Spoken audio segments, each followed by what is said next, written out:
আসসালামু আলাইকুম রহমতুল্লাহি ওয়া বারাকাতুহু। ভিউয়ার্স, আমি হায়দার, আপনারা দেখছেন ড্রাগন মিনি গার্ডেন। তো আজকে আমি চলে এসেছি আপনাদের সামনে ড্রাগন গাছে ফুল আসার আগে কী পরিচর্যা করবেন সেই নিয়ে ভিডিও আমার। আর আমি কি কারণে সিমেন্টের প্যাকেটে বা বস্তাতে ফার্স্ট টাইম ড্রাগন গাছ করি, তার কী উপকার সেটাও আজকে দেখবেন। তো সামনে দেখছেন আমার এখানে একটা ওই 7-8 হবে চওড়া এবং হাইটে 13-14 ইঞ্চি এই সিমেন্টের প্যাকেটে লাগানো রয়েছে। তো আজকে আমি এটাও আপনাদের দেখাবো যে কী কারণে আমি লাগাই, এর উপকার কী সেটা আজকে আপনারা দেখতে পাবেন। তো ফার্স্ট টাইম আমি যেটা করব, এটাকে চেঞ্জ করব আমি এখন। তারপরে কি পরিচর্যা করবেন, এক ড্রাগন গাছে কী করবেন তারপরে আমি বলবো। তো ফার্স্ট টাইম আমি এখন চেঞ্জ করে দেবো এটাকে। তো চেঞ্জ করার জন্য যেটা আমরা করতে হবে, এটাকে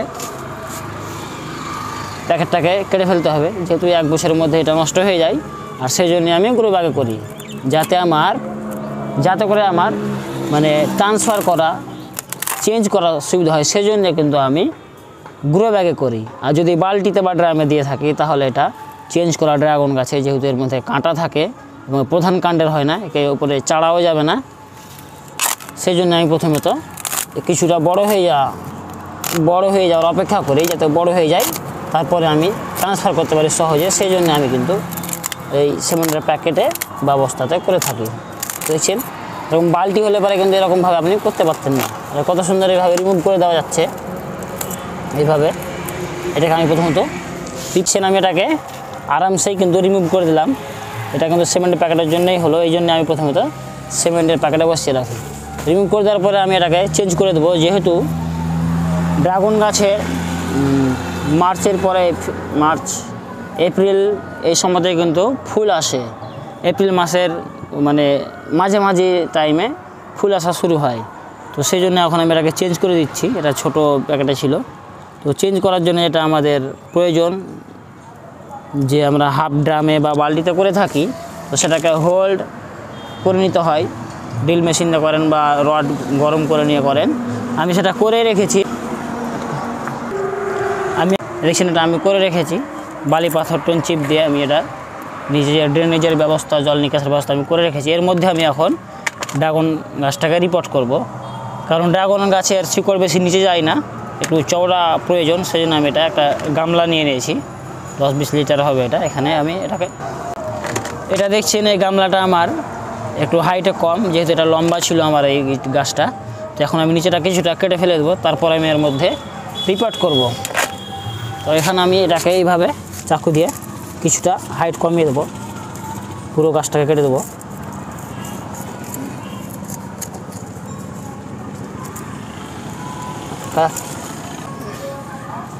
কেটে নেওয়ার পরে আমি তাহলে একটা ইট দিয়ে দিয়েছি, কারণ এটা আমার ছাদে ঘেরার উপরে, প্রাপিটের উপরে উঠানো রয়েছে। এটা সেট হয়ে গেছে, শ্বাসফুল ছেড়ে ধরে নিয়েছে, সেই জন্য আমাকে কেটে নেওয়ার পরে হাইটটা কমিয়ে দিয়েছি। তারপর ইট দিতে হয়েছে, না তো আবার মানে এটা নিচে ভেঙে যেতে পারে নিচে নেমে, সেই জন্য ইট দিয়ে দিয়েছি। এবার আমি এর মধ্যে প্রতিস্থাপন করে দেবো। যেহেতু হালকা পাতলা শিকড় কাটা পড়লো, এতে কোনো সমস্যা নেই, ভয় পাওয়ার কিছু নেই। এভাবে আপনি কেটে দিয়ে রিপোর্ট করতে পারেন। তো রিপোর্ট করার জন্য যেটা আমাদের মাটি প্রয়োজন, সেটা আমার চ্যানেলে ভিডিও রয়েছে, যে পদ্ধতিতে মাটি কীভাবে তৈরি করবেন। যদি দেখে না থাকেন, ডিসক্রিপশন বক্সে লিঙ্ক দেওয়া থাকবে, সেটা দেখে নেবেন। তো এর মধ্যে শুধু আমি দেবো সেম মাটি, এর মধ্যে শুধু আমি মানে যেটা কোকোপিট বা কোকোপিটের বদলে আমি কাঠের গুঁড়ো দিয়ে থাকি, সেটা আমি কম দেব এবং বালির ভাগটা একটু বেশি দেব, যাতে করে এর মানে ড্রাগন গাছ জানছেন যে ক্যাকটাস জাতীয় গাছ, জল কম লাগে। আর কোকোপিট বা কাঠের গুঁড়ো দিয়ে এটা ময়েশ্চার থাকার জন্য দিয়ে থাকি। তো এতে যেহেতু জল কম লাগে, সেই জন্য এটা আমি কম পরিমাণে দিয়েছি। সেই মাটি আমি রেডি করে রেখেছি, এখন আমি ওটাকে ভরে নিয়ে চলে আসবো, এর মধ্যে প্রতিস্থাপন করব। তো আমি সেই মাটি তৈরি করা ছিল, আমি হালকা মাটি নিয়ে নিয়েছি, এর উপরে আমি প্রতিস্থাপন করব। তারপরে আবার সাইডে আমি মাটি দিয়ে দেবো। দেখছেন এই কত সুন্দর ঝুরঝুরে মাটি হয়ে আছে, যাতে আপনার জলটা ভালোভাবে বেরিয়ে যায়, অতিরিক্ত জলটা না আটকে থাকে, সেরকম মাটি আপনি তৈরি করবেন। ড্রেনেজের ব্যবস্থা অবশ্যই ভালো রাখবেন। তো এখন আমি এটাকে রিপোর্ট করে দেবো। এটাকে টেনে নিয়ে আমি এটাকে ভিতরে ভরে দেবো। এইভাবে আমি এটাকে টেনে দেবো, সেট হয়ে গেছে। এখানে এটা আমার প্যারাপিটে সেট হয়ে গেছে বলে একটু অসুবিধা হচ্ছে, দেখছেন।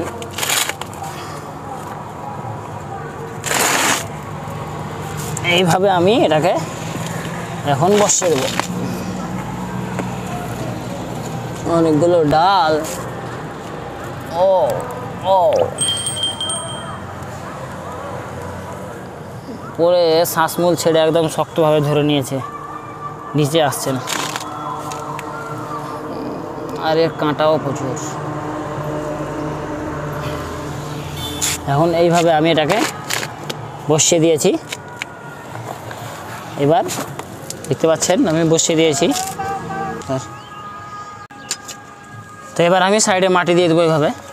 এখন সেন মাটি আমি এখানে ভট করে দিয়েছি, ভালোভাবে চেপে চেপে মাটিগুলো সাইডে দিয়ে দিবেন। আরও কিছুটা মাটি লাগবে এবং কিছুটা এখান থেকে ফাঁকা রাখবো, যাতে পরবর্তীতে মাটি এবং সার দেওয়ার জন্য জায়গা থাকে এবং জল দেওয়ার জন্য। আমি মাটি দিয়ে দিচ্ছি, হালকা খালি রাখবো।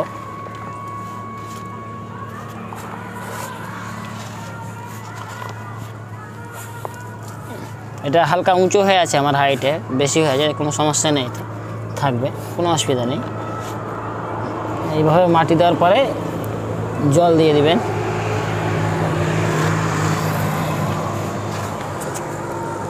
এরকমটা আমি এখন রেখে দিলাম এইভাবে। এর পরবর্তী মাটি সার দেওয়ার জন্য এটা থাকলো এখন। আর আমি এখানে মাটি দিচ্ছি না, হালকা জল দিয়ে দেবো। তারপর আপনি ভরপুর জল দিয়ে দেবেন। ফার্স্ট টাইম জল দিয়ে দিলেন। এই ছিল আমার রিপোর্ট। সিমেন্টের প্যাকেট থেকে বের করা কত সহজ, সেই জন্য আমি করে থাকি, সেটা দেখলেন আপনারা। এই যাতে সহজেই চেঞ্জ করা যায় সেই জন্য আমি কিন্তু ফার্স্ট টাইম সিমেন্টের প্যাকেট বা বস্তাতে লাগিয়ে থাকি। তো দেখতে পেলেন আমরা কত সহজে আমরা রিপোর্ট করে দিলাম। বালতিতে বা ড্রামে থাকলে এটা অত সহজে করা যেত না, সেই জন্য করে থাকি। এবার আমার ট্রান্সফার করা কমপ্লিট। তো যেহেতু এপ্রিল মাসের মধ্যেই মানে মাঝে মাঝে টাইপের ফুল আসে ড্রাগন গাছে, তো যে সার প্রয়োগ করতে হয়, তো যেহেতু আমি এটা এখন রিপোর্ট করলাম, এর মধ্যে মাটিতে সব কিছু রয়েছে, তো আমি এখানে কোনো সার দিচ্ছি না। আর আপনারা রিপোর্ট না করে থাকেন, নতুন মাটি না হয়, তাহলে যেটি আপনারা দিবেন যে আমার মিক্সড জৈব সার তৈরি আমার চ্যানেলে রয়েছে, দেখে না থাকলে ডিসক্রিপশান বক্সে লিঙ্ক থাকবে, সেটা দেখে নেবেন, সেম জিনিসই দিবেন। আর যদি আপনি ফুল ফল একটু মানে লেট করে নিতে চান, তাহলে ওর মধ্যে যে শস্যের খোল থাকে, সেই শস্যের খোলটা আপনি দিবেন না, যেহেতু শস্যের খোলে ভরপুর নাইট্রোজেন থাকে। আর নাইট্রোজেন ফুল ফল আনতে সহায়তা করে না, গাছ বৃদ্ধি করতে সহায়তা করে। সেজন্য যদি আপনি মানে তাড়াতাড়ি ফল পেতে চান, তাহলে নাইট্রোজেনটা মানে শস্যের গুঁড়োটা দিবেন না। আর যদি আপনি মানে রাসায়নিক দিতে চান, তাহলে NPK 0050 দিতে পারেন। এর মধ্যে 0050 মানে 50% পটাশ থাকে, পটাশ ফুল ফল আনতে সহায়তা করে। এবং এটা আর যদি আপনি লেটে নিতে চান, তাহলে মিশ্র জৈব সার দিতে পারেন। এবং NPK যেটা 05234 সেটা আপনি দিতে পারেন, তাহলে আপনার ফুলটা একটু পরে আসবে। কারণ ফুল পরে আনা যায়, এটা হয়তো কেমন লাগছে শুনে, কারণ এপ্রিল মাসে যে ফুল আসে, অতিরিক্ত সূর্যের তাপের কারণে ফুল কিন্তু অনেকটা ঝরে যায়, পরে দুঃখ কষ্ট হবে। সেজন্য আমি যেটা করি, মানে আমার সাজেস্ট যেটা, এখন আপনি ওই যেটা দিবেন 05234 ইউজ করবেন, তাহলে আপনার একটু পরে আসতে পারে বা আসবে ইনশাআল্লাহ, একটু পরে ফুল আসবে বা ফল আসবে। এটা আপনি করতে পারেন, এইগুলো দিবেন। আর যেটা করবেন, তরল জৈব সার আপনি দিতে পারেন। কিচেন কম্পোস্ট থেকে যে তরল জৈব সার তৈরি, শাকসবজির উৎকৃষ্ট থেকে যে তৈরি, সেটা আপনি সপ্তাহে একবার ইউজ করবেন। এবং আরও দিতে পারেন যে শস্যের ফল পচানো জল, সেটা দিতে পারেন। তো এখন ওটা দিবেন না, কারণ না সরি এখন দিবেন, যদি ফল আপনি ফুল পরে নিতে চান তাহলে ইউজ করবেন সেটাও। আর যদি তাড়াতাড়ি নিতে চান, তাহলে সেটা আপনি খোল জল যেটা, সেটা ইউজ করবেন না এখন। তো আমি যেহেতু রাসায়নিক সার কিছু ব্যবহার করি না, আমার সম্পূর্ণটা জৈব পদ্ধতিতে চলে আমার পুরো ছাদ বাগান, যেগুলো দেখছেন সম্ভবত হয়তো এখানে দেখতে পাচ্ছেন জামের গাছ ফুল চলে এসেছে, দেখছেন এখানে রয়েছে, এখানে একটা গাছ রয়েছে ফুল এসছে। তো সম্পূর্ণটাই আমার কিন্তু জৈব পদ্ধতি হয়ে থাকে। তো আমি যেটা ইউজ করি ফুল আসার সময়তে, বা এখন দিচ্ছি না, এর মধ্যে যেহেতু চেঞ্জ করলাম আমি, সব কিছু রয়েছে। তো মানে কলার খোসা গুঁড়ো যেটা হয়, বা আপনি যদি সেটা পেয়ে থাকেন NPK 050 বা NPK 05234, তাহলে লাল পটাশ আপনি ইউজ করতে পারেন। তো আমি যেহেতু সেগুলো দিই না, আমি জৈব পদ্ধতি করে থাকি। এটা দেখছেন কলার খোসা গুঁড়ো, এইভাবে আপনি গুঁড়ো করে নিয়ে দিতে পারেন, বা তরল জৈব সার যেটা, এটাকে ভিজিয়ে 2-4 দিন কলার খোসাটাকে ভিজিয়ে নিয়ে সেটাও দিতে পারেন। তো আমি এটা ইউজ করি, এটা দেখছেন আমার কাছে রয়েছে, তো এটা আপনি ইউজ করবেন। আর যেটা আমাদের কাজ হবে আরেকটা, এখন দেখছেন আমার গাছে, এখন যেহেতু এই গাছে দেখছেন কতগুলো শাখা বেরিয়ে গেছে, তো এখন আমাদের যেটা কাজ করতে হবে, যদি আপনি ফুল পেতে চান না ফল পেতে চান ভালো, তাহলে অবশ্যই আমাদেরকে এগুলোকে রিমুভ করে দিতে হবে। এই যে নতুন নতুন কচি কচি শাখা বেরিয়ে আছে দেখছেন, গোড়াতে বেরিয়ে গেছে, এগুলো অবশ্যই রিমুভ করে দেবেন। রিমুভ করার আগে যেটা আমি করে থাকি, কাটিং প্লাসটা আমার ভেঙে গেছে, তো এটাকে স্যানিটাইজ করে দেবেন, তারপরে আপনি এগুলোকে রিমুভ করে দেবেন। এটা দেখছেন বড় হয়ে গেছে আমার, 8-9 ইঞ্চি হয়ে গেছে, তারপর আমি এগুলোকে রিমুভ করছি। কারণ যদি এখন আপনি এগুলো রেখে দেন, তাহলে কিন্তু আপনার এই শাখা বাড়তেই গাছ ওর পিছনেই সবগুলো খাবার নষ্ট করবে, আপনার ফুল ফল কিন্তু আসবে না। সেই জন্য আপনি অবশ্যই এগুলোকে ছাঁটাই করে দেবেন, কচি কচি যে ডালগুলো সেগুলো ছাঁটাই করবেন। আর একটা যেটা বিষয় হচ্ছেন, এত বড় ডাল আমি তবুও কেটে ফেলছি, কারণ আমি এখন এর সামনে সিজন যেটা এপ্রিল মাস, এর মধ্যে ফুল আসবে, সেই জন্য আমি দিচ্ছি না। শীতকালে পরিচর্যা ভিডিও যেটা রয়েছে আমার ড্রাগন গাছের শীতকালে পরিচর্যা, সেই ভিডিওটাও আমি কেটেছিলাম এবং 2-1টা করে রেখেছিলাম। এগুলো দেখছেন এখন কত বড় হয়ে গেছে, তো আমি এগুলো অবশ্য রাখবো না, চারার জন্য রেখে দিয়েছি। এই ডালগুলো কিন্তু শেষ দিকে ফুল আসবে, এগুলো শীতকালে রেখে দিয়েছি। এখন যেটা আপনি করবেন, এর মধ্যে 2-1টা রাখতে পারেন, বেশিরভাগটা কেটে দেবেন। এখানে একটা দেখছেন, এখানে এটা উল্টো সাইডে আসছে, এটাকেও আমি কেটে ফেলবো, এটাকেও আমি কেটে ফেলে দিলাম। আর যেটা আরেকটা বিষয় হয়ে থাকে, যেহেতু আমার এগুলো মুড়িয়ে গেছে দেখছেন এখানে, আর এর মধ্যে আমার হালকা পাতলা যে মরচা রোগ সেটা অ্যাটাক হয়েছে। এই মরচা রোগ কীভাবে দূর করবেন এটা নিয়ে আমি পরবর্তী ভিডিও আনবো ইনশাআল্লাহ। তো যেটা এরকম আপনার বাড়ছে না, আর স্টপ হয়ে গেছে আর বাড়ছে না, এইগুলোর কোনো টিপিং করা প্রয়োজন নেই। যেটা একটা প্রয়োজনীয় দরকার, সেটা আপনাকে টিপিং করতে হবে ফুল পাওয়ার জন্য। তো এটা যেহেতু বাড়ছে না, স্টপ হয়ে গেছে আর গ্রোথ, তো এটাকে কাটতে হবে না। যেগুলো এটা এরকম দেখছেন, এটা আমি রাখবো, যেহেতু টিপিং করে দেখাচ্ছি না আপনাদের, টিপিং করবো না। এরকম যেটা কচি বড় হয়ে গেছে, আপনি এরকম গ্রোথ ওর চালু রয়েছে, সেটাকে আপনি অবশ্যই এরকম 2 ইঞ্চি টিপিং করে দেবেন। ওটা এই সময় তো করবেন যদি আপনি এপ্রিলের মধ্যে ফল দিতে চান। এবং যাদের নতুন গাছ যাদের, তাদের তো ড্রাগন গাছ জানেন, বা অনেক চ্যানেলে শুনেছেন যে ড্রাগন গাছের 6 থেকে 7 মাস এর উপরে ডালগুলোতে কিন্তু ফল আসে। তো আপনি যদি তার থেকে নিচু 4 মাস 5 মাসের ডালে ফল নেব মনে করেন, তাহলে কিন্তু হবে না, আপনাদেরকে একটু ধৈর্য রাখতে হবে। তো সেই ডালগুলোতে কিন্তু ফল আসবে না, সেগুলো কাটার কোনো প্রয়োজন নেই। আপনি ওটাকে যেটা রেখেছেন, বাড়তে দিয়েছেন, বাড়তে দিবেন। আর যেটা টিপিং করবেন, সেটা যেটা হয়ে গেছে মোটামুটি 4 মাস, সেটাকে আপনি টিপিং করে দিতে পারেন ডাল। এবং যেগুলো গাছ আপনার গ্রোথ ভোতা হয়ে গেছে, দেখবেন ডালগুলো বাড়ছে না, শর্ট কিট পড়ে গেছে, সেই ডালগুলো আপনি বয়স হয়ে গেলেও রাখার কোনো প্রয়োজন হলে কেটে দেবেন। এরকম যেটা লম্বা হয়ে উঠছে, সেই ডালগুলোকে আপনি রাখতে পারেন। এই ডালটা আমি রাখবো মনে করছি, কারণ এই ডালটা হয়তো শেষ দিকে ফুল আসতে পারে, সেই জন্য আমি রেখে দিচ্ছি এটাকে, বা না এলেও সামনে মাসে আসবে। এই দুটোকে আমি রেখে দিচ্ছি, এই দুটো লম্বা হয়ে উঠছে। আর এদিকে আরও রয়েছে আমার, এগুলো আছে পুরনো ডাল। তো এটা আমার গাছে একটা রয়েছে, আরও অনেকগুলো গাছ রয়েছে, আমি নেক্সট গাছে দেখাবো আপনাদের ওখানে কী করতে হবে। নেক্সট গাছে চলে যাবো, চলুন। এটা আমার নেক্সট গাছ দেখছেন, এটা এর আগে বছর ছোটো একটা এতে ছিল গ্রো ব্যাগে, 1 ফুট বাই 6-7 ইঞ্চি এরকম চওড়া ছিল, ওটাকে আমি চেঞ্জ করে দিয়েছি। তার ফলে কিন্তু এর মধ্যেও গ্রোথ ভালো হয়েছে দেখছেন। এখানেও গোড়াতে একটা বেরিয়ে গেছে, এটাকেও আমি রিমুভ করে দেবো। এখানে আরেকটা বিষয়, এখানে দেখছেন যেগুলো ডালে ফল আসবে, পুরোনো ডাল আমার দিতে পারছেন এখানেও কিন্তু লটকে রয়েছে।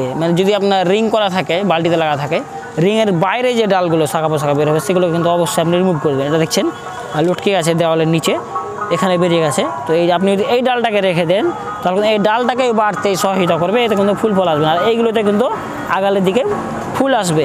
তো এটাকে অবশ্যই আপনি এখন রিমুভ করে দেবেন এইভাবে। এটাতে দেখছেন, এই সাইডে দেখছেন, জানি না আসছে কিনা ক্যামেরা, দেখতে পাচ্ছেন এখানেও কিন্তু 2টো ডাল চলে এসছে। এই ডালগুলোকে অবশ্যই আপনি রিমুভ করে দেবেন। আর যদি আপনি পরে যেটা বললাম যে ফল নিতে চান, তাহলে এগুলোকে রাখবেন এবং ফুল আসার 10 থেকে 12 দিন আগে এগুলোকে আপনি রিমুভ করে দেবেন। এখানে দেখছেন এই ডালটাতেও আছে, এখানে রিমুভ করে দেবো আমি এভাবে। আর যেহেতু আমি এতে মিক্সড জৈব সার দিয়েছি পরে ফল নেওয়ার জন্যে, ওর মধ্যে নাইট্রোজেনও ছিল, শস্যের খোল টোল ছিল, সেই জন্য আমি এগুলো কেটে ফেলে দিলাম এভাবে। দেখছেন এটা আমার আরেকটা গাছ, শীতকালে যে পরিচর্যা আমি বলেছিলাম যে মিক্সড জৈব সার দিয়েছিলাম এবং যে কেটে কেটে ফেলে দিয়েছিলাম অনেকগুলো ডালগুলোকে, যেগুলো ডাল রেখেছিলাম সেগুলো কত বড় হয়েছে দেখছেন, এই যে এরকম কত দূরে চলে গেছে। এই ডালটা তো একদম নিচে থেকে চলে গেছে, দেখতে পাচ্ছেন নিচে এখান থেকে চলে গেছে, আর অনেকগুলো ডাল। তো এটা জৈব সারেরই কামাল, কতগুলো শাখা পোশাখা হয়েছে দেখতে পাচ্ছেন। আর যে ছোটোগুলো রয়েছে দেখছেন এগুলো আমি চারা করার জন্য রেখে দিয়েছি, এগুলো কেটে নেব। তো ওই জৈব সার দেওয়ার কারণে দেখছেন এত সুন্দর আমার গ্রোথ নিয়েছে গাছ আমার। তো কীরকম লম্বা লম্বা ডালগুলো হয়ে রয়েছে, তো এরকম যেগুলো লম্বা ডাল হয়ে চলে গেছে আর বেশি বড় করতে হবে না, তখন ওই ডালের আগালগুলো আপনি টিপিং করে দিবেন, সেই গ্রোথগুলো তাহলে মানে আটকে দিবেন যাতে না বাড়তে পারে, তাহলে আপনার কিন্তু ফুল আসবে। আর ছোটো ছোটো যেগুলো রয়েছে এগুলো বাড়ু, এগুলো আমি মানে লাস্টের দিকে কিন্তু আমার এই যে ডালগুলো রেখেছিলাম আমি ওই শীতকালে পরিচর্যা গাছের ভিডিও যে রয়েছে এটাতে আপনারা দেখেছেন, দেখে না থাকলে ডিসক্রিপশন বক্সে লিঙ্ক দেওয়া থাকবে, সেটা দেখে নেবেন। তো এই ডালগুলো আমি যেগুলো রেখেছি তখন সেগুলো কিন্তু একদম শেষের দিকে ফুল আসবে, সেই জন্য আমি রেখে দিয়েছি। ফুল আসার আগে আপনি কী পরিচর্যা করবেন, কী সার দেবেন, কী দেবেন না, এবং কী আর যত্ন করবেন, কোনটা ডাল কাটবেন কোনটা কাটবেন না, চলে এসেছি আমি সেই গাছেই। আর আরেকটা কারণ, অতিরিক্ত গরমের কারণে যে ফুল ঝরে যায়, তো আপনি কি করবেন, আপনার যদি সম্ভব হয় তাহলে অবশ্যই গ্রিন নেটের ব্যবস্থা করবেন এই গরমকালে। কারণ অতিরিক্ত গরমের কারণেই দেখবেন গাছগুলো যার ছাদে রয়েছে ড্রাগন গাছ, দেখবেন যে অতিরিক্ত রোদ পড়লে পারে এরকম ডালগুলো এখানে দাবানো যায়, নরম হয়ে যায়, মানে জলটা টেনে নিয়ে অতিরিক্ত হিটের কারণে ভিতরে, আর সেই কারণে আবার ফাঙ্গাসও লেগে যেতে পারে। তো সেই জন্যে আপনি অতিরিক্ত গরমে অবশ্যই গ্রিন নেট ব্যবহার করবেন। এবং যেটা আরেকটা জরুরি কাজ, আপনি মানে মাঝে মাঝেই যদি সম্ভব হয় প্রতিদিনই আপনি করবেন, দুপুরে বিকেলবেলা গাছটাকে স্প্রে করে ঠান্ডা জল দিয়ে ভিজিয়ে দিবেন, তাহলে আপনার গাছ সতেজ থাকবে। মানুষ যেমন অতিরিক্ত সূর্যের আলোতে কাজ করে, মাঠঘাটে কাজ করে এসে হাঁপিয়ে যায়, সে অসুস্থ মনে করে, টায়ার ফিল করে এবং জল শরবত খেয়ে সে ফিট হয়ে যায়, সেরকম গাছকে যদি আপনি ঠান্ডা জল দিয়ে ধুয়ে দেন তাহলে সে ফিট থাকবে এবং সানবার্ন যে রোগ হয় সেটাও কিন্তু হবে না, বুঝতে পারবে, সেটা কমজোরিটা সে পাবে না, সারা রাত আবার ঠান্ডাতে থেকে সতেজ হয়ে যাবে, আবার সকাল থেকে আবার সে সূর্যের আলোর সাথে লড়াই করতে পারবে, সে নিজেকে ফিট রাখতে পারবে। তো এই ছিল, জল স্প্রে অবশ্যই করবেন। এবং আরেকটা এটা করতে পারেন, অবশ্যই এতে মালচিং করবেন, খড় দিয়ে হোক বা নারকেলের ছোবা দিয়ে হোক। তো আমার কাছে এখানে দেখেন নারকেলের ছোবা এরকম রয়েছে, এরকম আপনি অবশ্যই এভাবে নারকেলের ছোবা দিয়ে দেবেন। আর নারকেলের ছোবা জল দেওয়ার পর নারকেলের ছোবা দিয়ে দেবেন, তাহলে কি মাটিটা ঠান্ডা ঠান্ডা ভিজা ভাবটা থাকবে, গাছ অতটা যে তাপের কারণে যে গাছ মানে একটু হয়ে যায় কমজোরি ভাবটা সে বুঝতে পারবে না। তো এটা আপনি করতে পারেন, একটা জরুরি কাজ। তো এই ছিল ভিডিও আমার, যদি ভালো লেগে থাকে তাহলে লাইক, কমেন্ট, শেয়ার এবং সাবস্ক্রাইব করে সাথে থাকবেন। আসসালামু আলাইকুম ওয়া রাহমাতুল্লাহ।